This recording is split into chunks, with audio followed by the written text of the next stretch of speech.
bit squiff. A trace in her of another person altogether, someone he doesn't know. How can this be, he cries to her, you're dead. That's an unforgivable thing to say, Marnie, she tells him. I'm very hurt. His heart is wrung like an old rag. I'm sorry, I'm sorry. Through the wall beside him, just an outstretched arm away, Astrid ripples in her sleep. She has recently lost her virginity to a boy she met at the ice rink, and sex flows through her like a golden wind. She has forgotten the pain, though it's part of the shimmer around the faces of young men with their bristly beards, and in this dream around the face of Dean DeVette in particular, whose mouth is a pink color it doesn't have in waking life, thrilling her deep inside down where everything meets. In the guest bedroom, Tani Marina dozes and starts. She achieves only the beginning of a dream in which she's on a picnic with P.W. Botha at an old fort somewhere, and he's feeding her strawberries with thick white fingers before she gets woken by a kick. At home in Menlo Park, she doesn't share a bed with Oki, who lies twitching beside her like a hit-and-run victim waiting for medical assistance. What a thought, Marina, sis on you, but you can't help what you think. It's only human, and far worse has gone through your mind. Oh, yes, it has. Her husband's foot touches hers. She pulls her foot away. Terrible to flinch from what you once briefly loved or thought you did or wanted to think you did, but are shackled to, regardless, for life. At the other end of the chain, Oki jerks like a dancing bear. He doesn't dream, not exactly, unless the shallows he splashes through are a sort of dream, but nothing quite happens. There's just the question of color changing all the time. A bubble rises from the seabed, becomes a breaking of wind against the flank of his wife, who stiffens and flares her nostrils in protest. And in her bedroom at the end of the passage, Amor lies sleepless hour after hour. Not unusual for her, believe me. Every night before she drifts off, her mind must move outward from where her body is based, on its back, in bed, to reach out and touch certain objects in particular places in a specific order. Only when she's done that can she relax enough to let go. But tonight it doesn't work. Other images from the day are too powerful.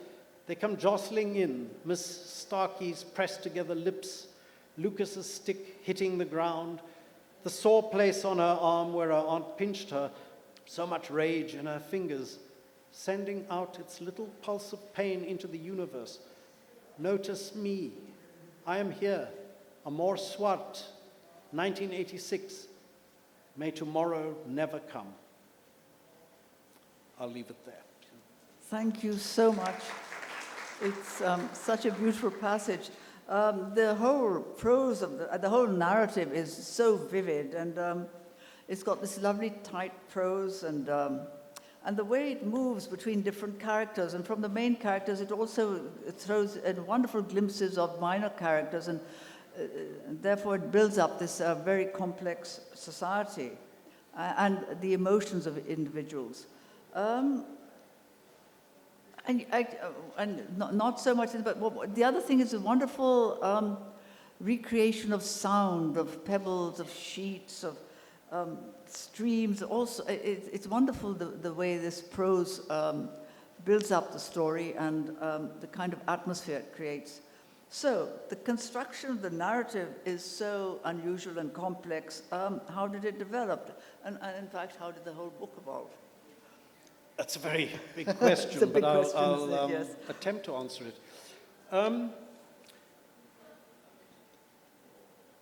I take a long time to decide what it is I want to embark on next. I mean, I get a lot of ideas all the time, but very few of them have roots that will allow them, to keep going for the 2, 3, 4 years it can take to write a novel.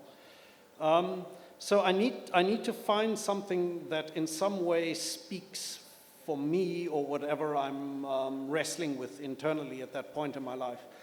And at this point in my life, quite honestly, the greater part of it having been lived already, my major preoccupation more and more is with time and the passage of time. So for me, really, that's the buried subject of the book. I know lots of commentators have picked up on the politics, which people tend to do with South Africa, but my attention was somewhere else. And really, I found a vehicle for this particular obsession through a conversation with a friend one day who was telling me about his family funerals, basically. He's the last member left of his family. And he's a very funny raconteur, and he has all kinds of stories from the 4 family funerals he's been to. I mean, I know it sounds like very depressing subject matter, but he was very entertaining. And at some point it occurred to me that that would be an unusual way to approach telling a family story through this device of 4 family funerals, spaced out in such a way that each one is in a different decade of recent South African history, and that all you would see of this family is just the 2-3 days that cover that particular funeral. So that what would register, I hoped, in a reader's mind was how much had changed between each funeral, which is, of course, what time does to us. It changes everything. So that was how I began. I guess in the early stages, my approach was quite conventional. I thought of it as a kind of a family saga, and family sagas are told in a particular way, but I felt very frustrated with that approach. So at a certain point, I was offered the chance to write a couple of drafts of a film script, and I took the job for complicated reasons, and it took me away from my book for about 8 months. And when I came back to it, my head was still filled with the different sort of logic that applies to writing a film script, because the story doesn't work in the same way. A film script is told by the camera. And somehow, the way I'd been thinking film-wise grafted itself onto my approach with the novel. I realized essentially that the narrator could behave like a camera, could jump from one scene to another, one character to another, in the same rapid way that a camera does in a movie. Could move in very, very close to a particular detail, or pull back very, very far to reveal a kind of historical panorama, a long shot, if you like. And this really gave me a new kind of language, a new kind of way of telling, which was very exciting to me. Of course, the great fear the whole way through the writing of the book is that I would be the only one who was excited, and the readers would simply be baffled and confused. And really that fear persisted until I had completed the book and was able to share it with other people. And I realized that at least for some people, not all readers, this unusual narrative approach was going to work. So, yeah, as succinctly as I can put it, that was the process that I followed. Well, thank you, but that does explain, because it's a very, very visual narrative, very visual in the way it moves in and moves away. Now, there are a lot of political events that actually they shape. I mean, it's built in, the politics is built in very subtlety, with great subtlety. But what are the political events that take place between the 1986 and up to now, and how significant is it in this family history, and actually what takes place in South Africa? I know that's another big question, but can you tell us how history and politics affect individual lives? Again, to come back to what was for me the buried subject, time, politics is one of the things that time changes. And I'm sure I don't need to tell you, in Pakistan, sometimes historical events very dramatically change the character of a nation. I mean, in South Africa, that's certainly true. In the 80s, where the book begins, we were still under apartheid, in a state of emergency, a white government, a white minority government with major, severe repression of the majority. And then, of course, we moved into the golden age of Mandela, and then into the more complicated time of Mbeki and the disastrous decade of Zuma. And the book sort of covers that period. A number of readers have I think, come to the book with the expectation that it's an analysis of politics, South African politics. That was not my intention at all. I really wanted the narrative to work in a kind of a glancing way, so that you would pick up through little moments, little events, the feeling and flavor of an entirely different historical period. So I tried to find in each decade events that would define, at least in terms that I recognized, what that period felt like. So there's no political party is named. The only politicians' names that crop up in the book are the names of South African presidents in that particular decade. But really what I'm after is the kind of reigning spirit of that time. So for example, the Mandela years for me were very much defined by the World Cup, the Rugby World Cup, which we won. And there was this kind of mad euphoria in South Africa. We were the rainbow nation. We'd overcome all these racial divisions, a complete mad dream, actually, which seems very naive in retrospect. But that embodied that decade, and so I had to find a way to integrate it into the book. With the Zuma years, it's more a case of petty corruption, even traffic officers on the street wanting payment to let you off whatever your transgression was, and so on. So, yeah, if anyone was looking for a kind of major, political breakdown of South Africa's history, this is not the place to come. It is a novel, and really, I'm looking at how politics touches on or doesn't touch on very particular human lives. So what does the promise represent in the wider perspective? I was quite surprised. I don't want to give away too much, but this house is promised, or the dying mother makes her husband promise, please give this house on the property to the maidservant, to Salome, who's cared for me so well. And but what does the actual term, the promise, convey in the larger perspective of the novel? I don't want to give the impression that everything I write is derived from conversations with my friends, but that particular element of the book came from a different friend in a different conversation. And he was telling me about how his mother, on her deathbed, had asked the family to promise that, as a kind of a thank you to the black woman who'd worked for their family for a very long time, they would give her the broken down house on the worthless piece of land that it occupied to her. And the family all promised, and then found ways in the worst white South African tradition of not honoring that promise. And I thought, well, that's firstly a device that's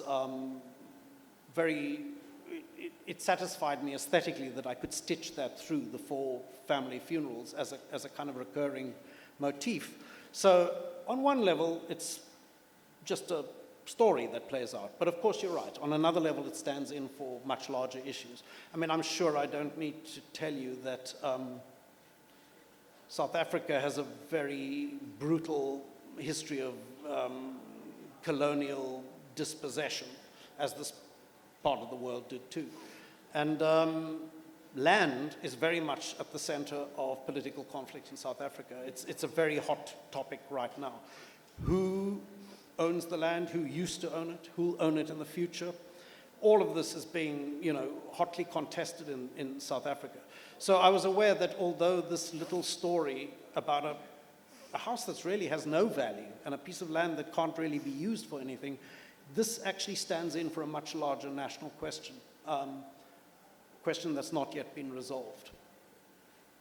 The other thing that interested me, actually, other than the political and the wider perspective, was on the personal level. Actually, the children, the survivors, the family is dysfunctional.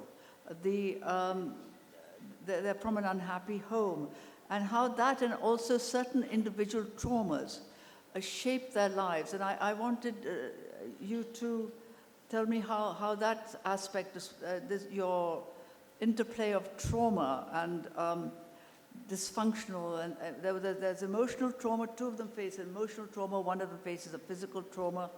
How did you deal with this? How did this play out in your? mind or in your novel? How did this sort of come about? Well, I mean, Tolstoy's famous line about all happy families are alike, unhappy families are all unhappy in their own way. So, the Swart family is unhappy in a very distinctive South African way, I guess. I mean, I come from a family that's not especially harmonious, to put it mildly. So I guess there's a lot of my own background in there. I mean, to put it quite bluntly, conflict is what holds people's attention. It's very, very difficult to keep a reader riveted with a story of harmony and, people getting on. There's just nothing that needs to be resolved, essentially. But I guess, the discord of this particular family stands in for a lot of other discords. I mean, the elder brother, Anton, more or less my equal age-wise, was born at a time in South Africa where really the future was held out on a platter for white men. That's what the system was for. It was meant to benefit people like me. Without any effort on my part or any particular talent, I would have been in a position at the very top of the hierarchy.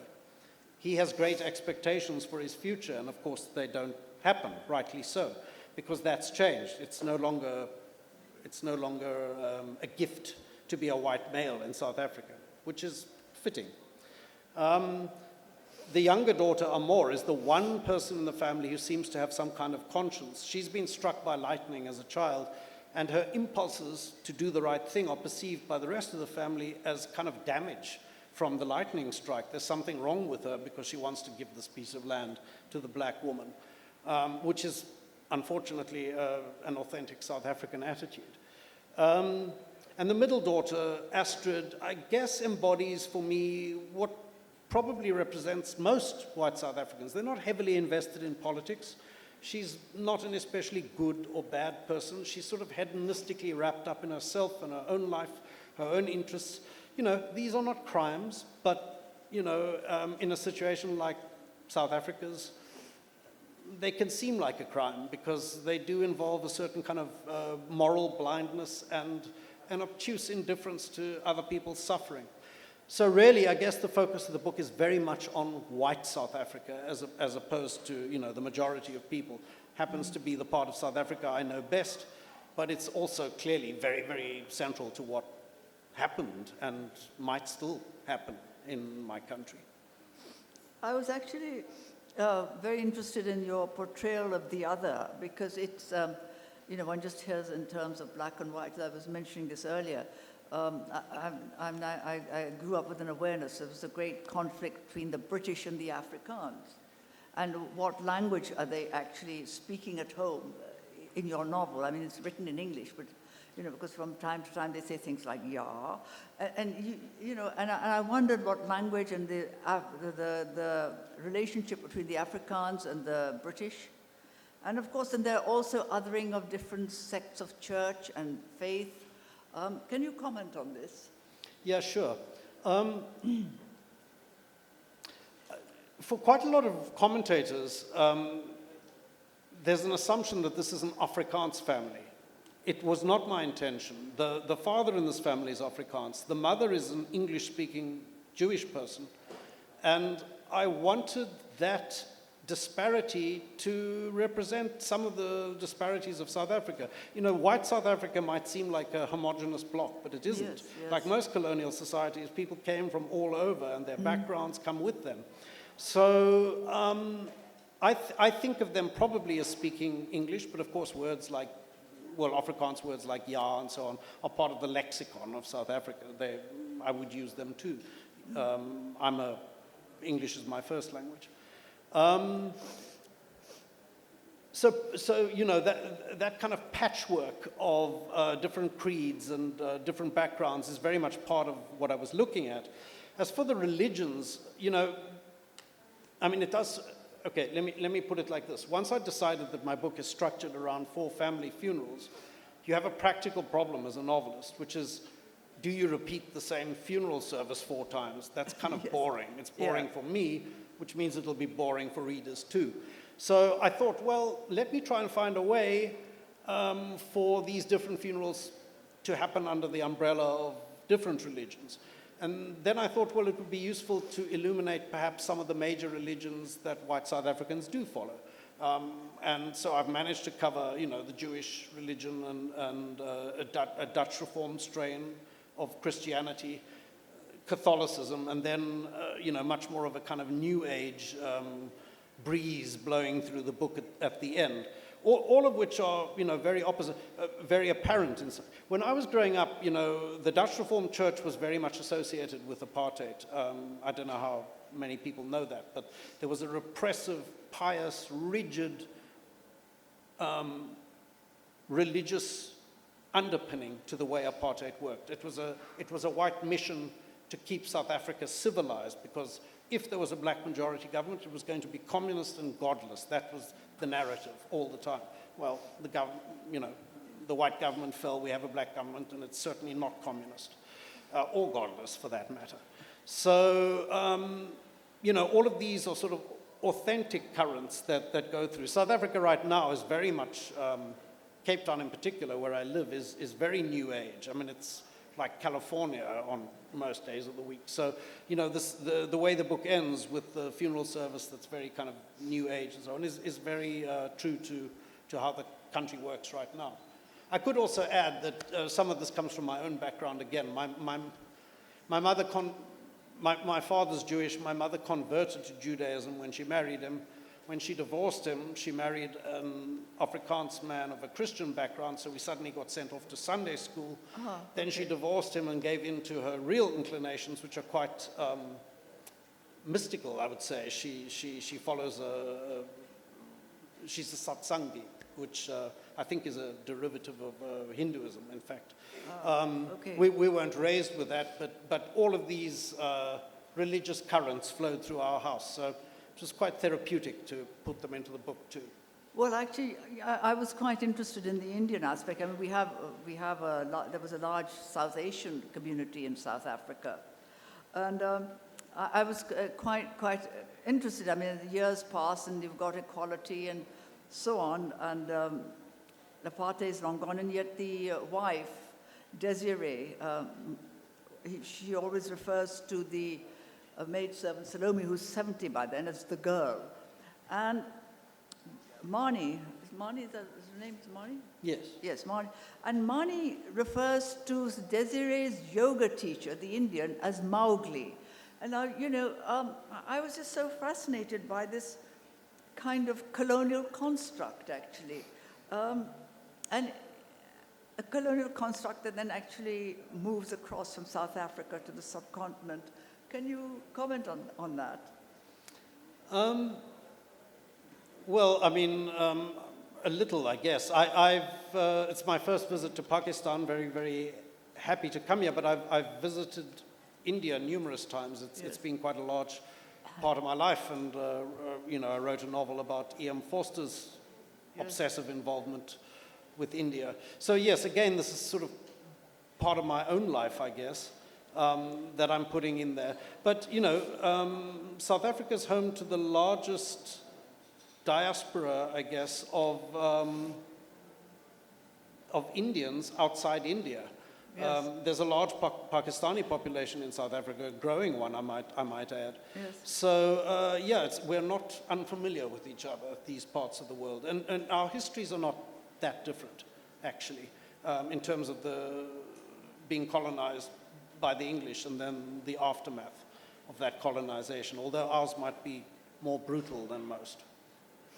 Well, my South African friends always rather amused that our sort of founder of our city, in a way, was Bartle Frere. We've got Frere Hall, and he got shipped off to South Africa, where he caused the Zulu War, and great disaster.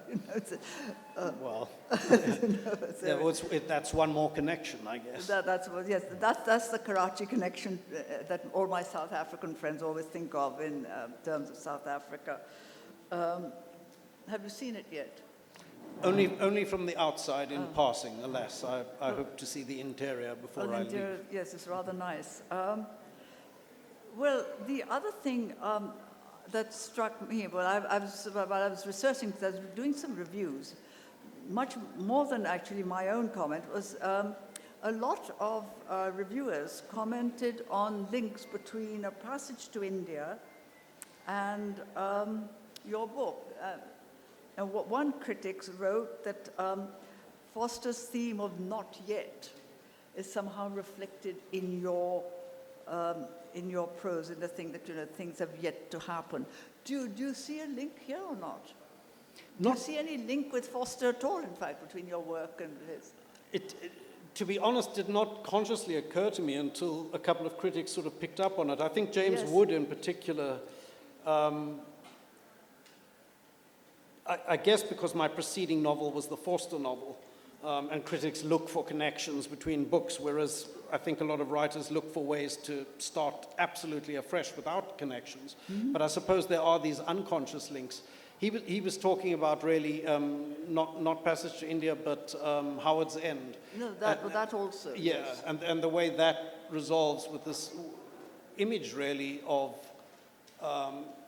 arrival at a home and a refuge and a sense of sanctuary, which Howard's End, the house, represents. Yes, yes. And of course, that sense of sanctuary and belonging and being at home is not something really available in South Africa, precisely because the land is so contested. Mm-hmm. And this homestead, the white homestead, in the book, where the white family stays, is not one they're going to hold on to, not one they legitimately own in an yes. historical sense. So, this favor which has been withheld of giving this broken down house to the black woman, perhaps she belongs in the main house. That's, of course, a question for the future. But yeah, nobody really in South Africa, white or black, at this point, has a feeling, I think, of legitimately belonging, owning, connecting to the land where they might happen to live. There's a transitory feeling. There was another thing. Well, let's actually stick to the subcontinent for a little bit. Your own engagement with India. You traveled over India quite a lot before you wrote the passage. Isn't that right? Yes, I first visited India in 1999, I think. And, I, at that point in my life, I was traveling quite a lot. And I went there for 3 months, and I left. And the one thing I was absolutely certain of was that I was never going back there. I'd seen it, I'd done it. Mm-hmm. And in fact, I've been back, 13 times, I think, in total by now. So for many years, it was a large part of my life, less so these days. Perhaps Pakistan will be my next other place. Did you actually ever when you were writing Arctic Summer, which is a fictional account of E.M. Foster and how he wrote Passage to India, did you actually come to the areas that are now Pakistan? No, alas. No. I didn't really have the courage, I think. But of course, Foster covered an enormous amount of ground. Yes, and he did. I'm not sure what would be gained by going over that ground again, because so much has changed. I mean, another place that features in the book that I didn't visit is Alexandria in Egypt. Yes. Oh, you didn't? Okay. And again, that, the Arab Spring happened at the time I was writing, and it wasn't a good time to visit. But again, I think so much has changed that you would be visiting a place where the history no longer applied in a way. Yes, I did sort of go to the crucial places, the caves and, the remains of the palace where he worked as secretary or private secretary to that particular Maharaja and so on. But that's as close as I got. Okay, well, there were... why and how did you start writing? Because you wrote your first novel at 17 or 18. Yeah, in fact, before that, that's my first published novel, and not a very good one, I should add. Nobody writes especially well in their teens. But I was already so obsessed by that point that I'd written 2 even worse novels, which fortunately have never seen the light of day. Yeah, from a very early age, this was my major obsession. I needed to do this. you know, there's a certain mystery attached to writing. No one really knows why they're driven to do it. It's a peculiar way to spend your life, I think, making up lies about people that never existed and trying to persuade other people that they're real. It's a strange endeavor, but, you know, many of us share this compulsion. I sort of trace mine back, but I'm psychologically speaking, I have no idea whether it's true, to being very, very ill as a child. I had a form of lymphoma when I was 6 that kept me in hospitals and sick rooms for a very long time. And during that period, lots of relations used to come and read to me. As I said when we started, the pleasure of reading for me came from being read to. And, you know, I think from that, I derived some sense that books, stories, had the power to lift you out of whatever circumstances you were in, take you into a world of the imagination that could be consoling.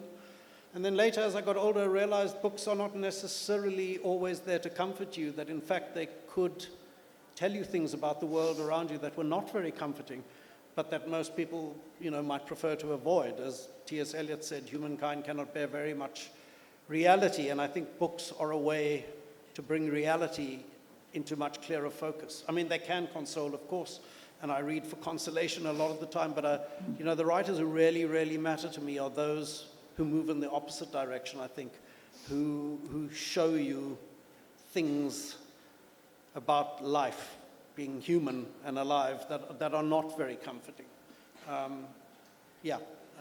So...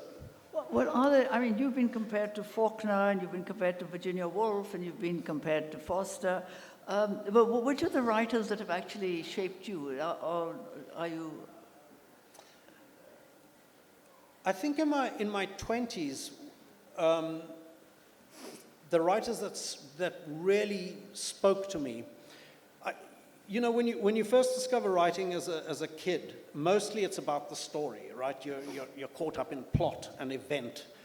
I discovered the modernists really in my 20s, without even knowing that's what they were, who were not really concerned so much with plot. I mean, it's one of the premises of modernism, I think, that character is plot. And who were doing things, narratively speaking, that the books I'd been reading up till then just didn't have in their armory. So, yeah, William Faulkner, Patrick White, Australian writer, very much out of favor. During the writing of this book, I discovered Virginia Woolf, a very late discovery. But, yeah, writers like that who were working at a time, I think, when the novel was at its strongest, at its height. It was really at the center of cultural life in a way that, yeah, I suppose, you know, online narratives now are.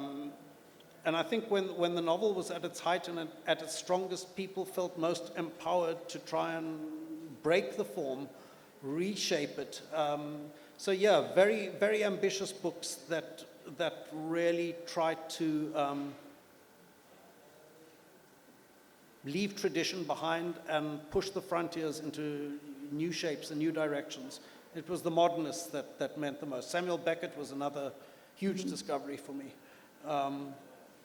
So yeah, they're all, one way or another, not very, again, comforting writers, but they're writers who know what you can do with language. And so your career as a playwright, does that sort of come in between? I mean, you spoke earlier about how the cinema and writing plays then influenced this novel, but did your playwriting come in between, or how did that? Did you sort of diversify in a way? When I first started writing, theatre was very, very exciting in South Africa.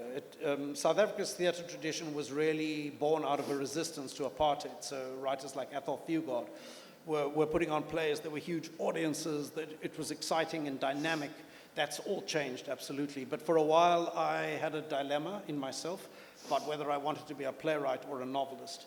And I resolved it for myself by going to drama school. And discovering that actually I was a novelist, not an actor or a playwright. That's really interesting. It was a fortuitous discovery because, you know, as I say, I think theatre's done and dusted in South Africa, whereas novels are still very much alive. The comment that I loved in your book, among many other comments, you refer to it as a rainbow society. And it covers so many different communities, although I know you focused on a particular white family. But can you comment on that? It seemed to me a rainbow society reflected actually so many countries, and yet in so many countries we tend to focus on one aspect or just this or the other. Can you just comment on rainbow society, and do you think this is a worldwide thing? In fact, the term I think was coined by Bishop Tutu. Really? Yeah, he talked about us as the Rainbow Nation. This was back in the 90s when there was a great deal of hope for the future, and this image made us all feel very good about ourselves. That we were these different hues and shades, but we all belong together in this kind of harmonious pattern. The way I used it was with a lot, I guess, of retrospective irony, which is the way we kind of feel about the Rainbow Nation now.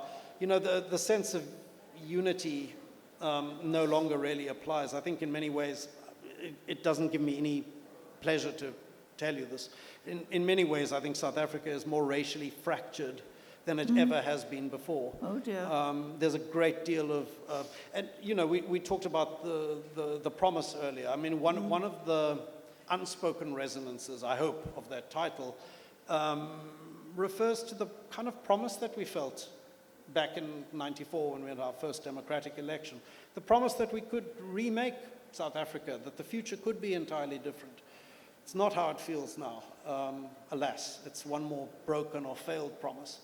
We're not the first nation to discover the realities of politics or history, I guess, but it's been especially disappointing when so much felt potentially possible and no longer does. Well, I think we've only got 15 minutes left, so I think we open it out. Has anyone got lots of questions? Okay. Over here, has anyone got a microphone? Excuse me?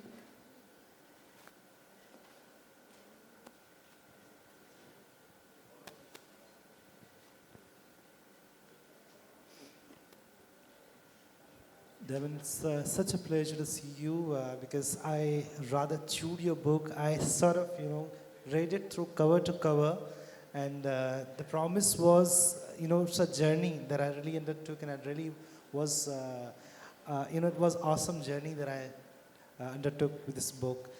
Thank you. The one thing that I really was, I had no reach out to you, but Amor was a protagonist character, and on the second part of, all the siblings are dominant, and first part is Amor dominant. I think I was really wanting it, that Amor should be dominant throughout the book. And it was like, her voice is very serene and very simple and very, childish, and I was really loving it. And that's what I just, I wrote it on Facebook when I just reviewed the book, and I just wrote that I wish Amor could have been throughout the book. And I think it's really lyrical book. And I just want to take a little, permission from you. I want to read one sentence which really was mesmerizing and was very wonderful to read. What happens in the room lingers there invisibly. All deeds, all words, always. Not seen, not heard, except by some, or even then imperfectly. In this very room, both birth and death have taken place. Not long ago, maybe, but the blood is still visible on certain days when time wears thin. Beautiful. Very beautiful. You have a question? No, I just want to know why the Amor was left out in middle. I wanted it to complete. Thank you for that, by the way. Thank you. It's lovely when people enjoy your work, obviously. Yes. As I said, for me, the real subject of this book is time. which in some ways accounts for the glancing narrative that I spoke about. Because in the great passage of time, none of us, not one of us, is more important than anyone else. What happens to a dog in the street is in some way equal to, you know, the president in his palatial house. There's no one who's more important than anyone else. We are all present. And I wanted to give some sense of that, touching on various people just very briefly to give the reader some feeling that of the huge panorama that is humanity moving through time. And, you know, there's a certain artificiality to the way books work. They usually center on a character or a small group of characters. That's how we enter the book. We identify with a particular person or a small group of people, and it gives us, as the reader, the illusion that, in fact, we are at the center of the world. It's one of the comforts that books bring. And I kind of wanted to break that a little bit. I wanted to give, which is why the book, incidentally, at particular moments focuses on characters that are quite arbitrary, on the side, who would, in another narrative, maybe not be noticed at all, but I suddenly give them their moment center stage. I want the reader to feel that we are each of us at center stage, of course, of our own lives, but in the great epic tale of history, none of us occupies that position.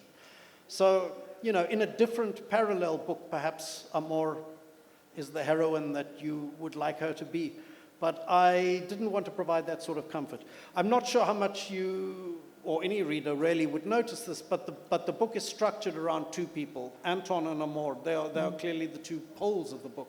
So each section, I mean, we begin with Amor, we end with Anton. We pick the next section up with Anton, we end with Amor, and so on. But only one person's going to be left at the end. And in a sense, that places Amor at the very center of the book. It's not quite what you were looking for, but she is the most significant figure to me too. I guess because she represents a kind of moral impulse of the book. Yeah. Thank you. Yes. Question over there? Ji. Oh, and two over here? Yes. Ji. Oh, I'm sorry. Okay. All Yeah. right. Actually, I haven't read the book, but of course, you know, as a, you know, somebody who has the passion to write, right? As an author, do you think when we write, there's a part of us in any character, or, as you said, like, you know, about the coffins and everything, your friend had talked to you about that. So, you know, there are pieces of us in it, right? There are pieces of us, what we actually perceive. Maybe that is not what's actually happening, but it's us, right? Somewhere. And then it's us who kind of, you know, knit that entire scenario, right? So, as an author, do you think that is how we kind of work? That is how we as authors are? Or, you know, it's different for everybody? I'm not quite sure if I'm answering what you're asking, but you can't really, as an author, write a character without drawing on some part of yourself. So Muneeza asked me a question earlier about my theatre background, and there's something similar. If you're going to be an actor, you cannot stand on a stage and, you know, embody some person without drawing on yourself and thinking, okay, this may be not exactly me, but how would I behave if I was such a person? And then there is a corresponding emotion. You know, we are able to understand one another as humans, even though we're very different, because we share similar feelings. Cultures are very different, behaviors are different, but emotions we all have, and we all have really the same range. So I guess I take particular parts of my personality and I stretch them into shapes that maybe normally I don't occupy, but that imaginatively I can see, okay, if the circumstances were different, this is what I might do. Thank you. Yeah. I have something to ask about the politics of prizes. The politics of, sorry? Prizes. Yes. How significant, I mean, I'm talking about politics in positive sense with reference to your book. How significant was winning Booker Prize for the South Asian literary tradition? This is my question. Sorry, how significant was it for? for South Asian literary canon. I'm sorry, I'm not here. How How significant was significant- winning Booker Prize? How significant is the Booker Prize for the South Asian canon, Yes, for South Asian literary tradition. for South Asian literary tradition? Was it significant or it's just another prize for the South Asian literature? I'm not sure how to respond because I'm not part of the South Asian. African, South Sorry, African. I'm okay. sorry. You know, there are three authors to have won the Booker Prize from South Africa: Nadine Gordimer, J.M. Coetzee, and my unlikely self. South Africa, it's hard to respond to it because, you know, South African writing has always been really quite dynamic and quite powerful. And in another way, South Africa is absolutely indifferent to books. There was zero official response from the government to my Booker Prize win. Absolutely nothing. Whereas, you know, they get ecstatic about people winning sports events and so on. I don't take it personally. I don't think it's how they see me. It's how they don't see me. Writing is simply not that significant. And maybe that's the same here, you know. I'm not one of these pessimistic people who think books or novels are dying. I think they'll always matter, but I do think we've moved from the center to the margins, which is an advantage in certain ways. But, you know, the people who care about books, who are passionate about books and what they can do, they're a minority. That's the truth. So for that minority, the win was, I suppose, very significant. People were very excited, but it's a small group of people. And yeah, I guess if I was a rugby player and had won some or other trophy, that might have been perceived in a wider sense as being quite important. But yeah, it was a big ripple in a small pond, I guess. Thank you.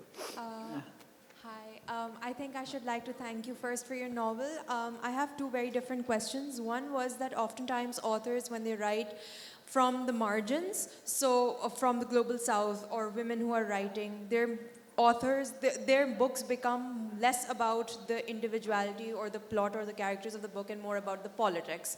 So I wanted to ask, how do you feel about that? If The Promise were to be written by a white man from America, then the book would not possibly be about the politics and it would be about the family.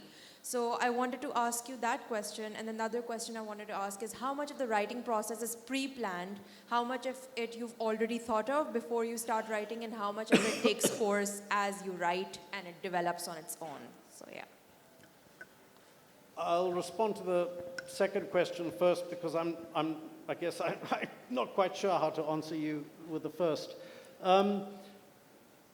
There are lots of writers who can't begin writing without a whole map of where they're going, which I understand. I've never been able to do that.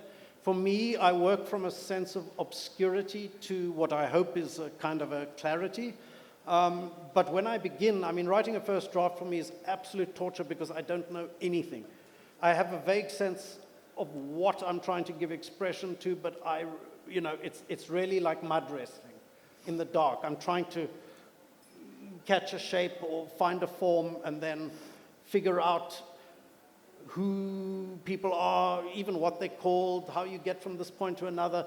It's all a technical exercise of moving yourself from the beginning to the end. Once you've got that, you've got the whole line of your journey, it becomes more pleasurable, at least for me, because I know the territory I'm working in, I'm beginning to fill in the details, and ultimately, really the last question one answers for oneself as a writer is, this is the reason I wanted to write this book. It's not the question I begin with, it's the question I end with. But there are writers who begin with that question, who can't begin without that. As for your other question, yeah, it's hard for me to answer. I mean, I can really, again, only speak for myself. I feel as if I'm writing from the margins, but even that term is open to question because the margins of what? There's a certain sense in which I certainly grew up with a feeling that, well, South Africa, it's on the edge of the world. You know, we're an an ex-colony, and we're right at the bottom end of Africa, and we're far from the center. These days, I question where the center is. There is no center to anything. So part of my approach with this book, and it was a conscious step at a certain point, was to decide that for the duration of this novel, South Africa is the center of the universe. I'm not making concessions. I'm speaking as a South African. I grew up reading European or American novels where people were referring to events or things that I didn't understand. Often in English books, they would use French phrases because everybody can speak French. I couldn't. I didn't know what they were talking about. Now I thought, okay, well, I'm going to reverse that. I'm speaking as a South African. I'm going to use Afrikaans phrases. I'm going to use phrases that people might not understand if they didn't come from South Africa. And I'm going to trust that imaginatively people will come to me rather than the other way around. And really, people did. You know, it was a great astonishment to me how many readers elsewhere responded to the book. A great relief also. But yeah, a kind of a lesson. I think if you're a writer from Pakistan, you need to allow Pakistan to be the center of the universe and let the rest of the world come to you. Can we have one, any more questions? One, very, very quick one, please, because the time is running out. It's almost up. Hello. I think my question might be a bit irrelevant, but I'm asking, it's quite rare to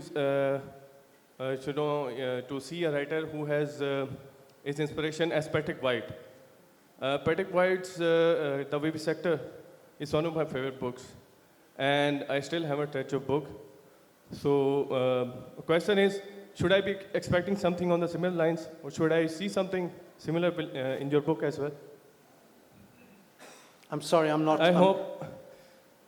you said your inspiration as a writer, one of the writers you mentioned is Patrick White.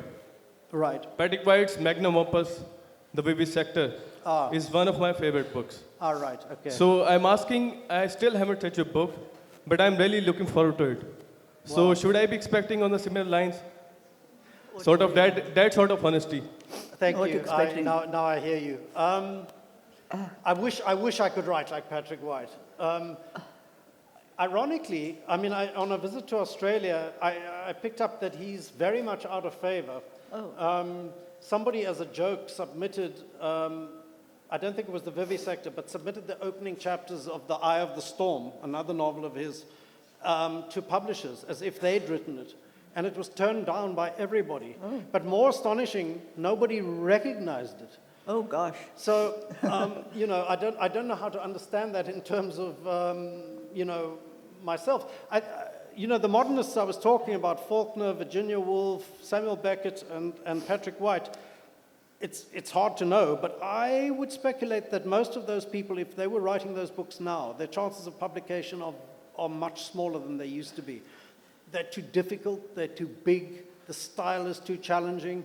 Books have become a lot more simplified. You know, we're competing with a lot of other media now as writers, and publishers have become much more cautious. I don't think the way to go is by trying to enter into direct competition with these other forms of storytelling.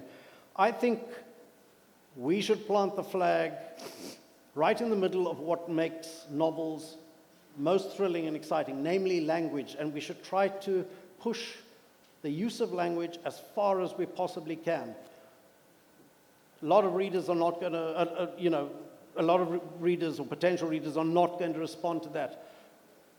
But it will keep the form vital and alive. I hope you find some traces of Patrick White in the work, because I think writers, you know, echo the people they admire, and I'm sure you know, that my own admiration shows up on some pages. But I don't think I have a fraction of his skill or his vision, I'm afraid. So maybe keep The Vivisector as your favorite book. Well, Thank you. Thank you very much. I hope you have another novel on the way. Not yet. But Not yet. Thank you. And thank you so much for this conversation. And thank you to all of you And for thank you coming. very much. Thank you. Thank you all.